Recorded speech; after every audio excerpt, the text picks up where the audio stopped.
You might be working in Flywheel with one of their demo sites, which by default are 14-day demo sites that you can get for free without putting a payment method in with Flywheel.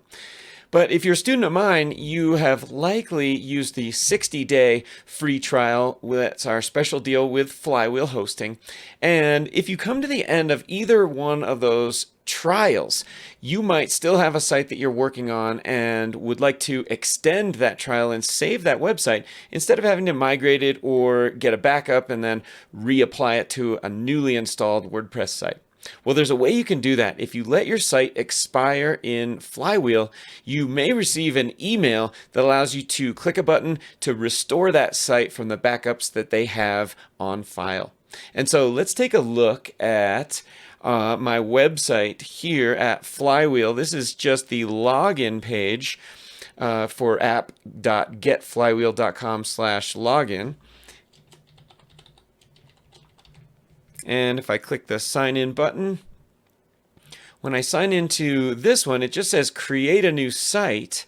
And I don't actually have under sites right here, which is the page where I am now, I don't actually have any sites here. I can create a new demo site.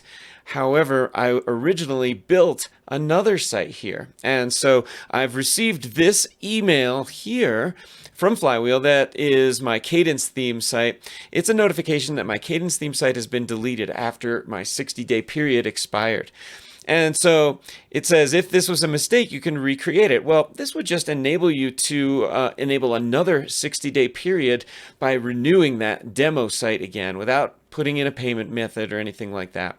And so let's demo what this would look like. If I click recreate your site, while I am logged in the background for that same account, then they'll just open up Flywheel and already be logged in. So that's the easiest way to go. So I've logged into Flywheel first, open up this email, and I'm going to click recreate your site. Now, since I'm already logged in, it brings me to this page. If you weren't logged in, you would have to log in at that point, and it'll ask you recreate your site. So do you want to recreate the Cadence theme site? And what you want to do, if you want to just create it as a demo site again for another period of time, either 14 or 60 days, then click create demo site and pay later. And you can leave the same thing as it was before and then click create demo site. And it'll give you a progress message, and then you'll receive an email that looks a little bit like this when you're finished. Your WordPress site's now ready to go. It gives you the temporary URL and the WP admin URL. And in that way, you are able to recreate another 60-day period or 14-day period if it's the default method of Flywheel. But that'll let you recreate your sites instead of losing your work. And so I hope that was helpful when you're using Flywheel as your host and you're developing sites within the 60-day trial period. You don't have to lose them after 60 days. You can just recreate them using this system right here. Or if you want to just create another blank site, you'll be able to renew for the same period of time after that. I hope that was helpful. Have a great one.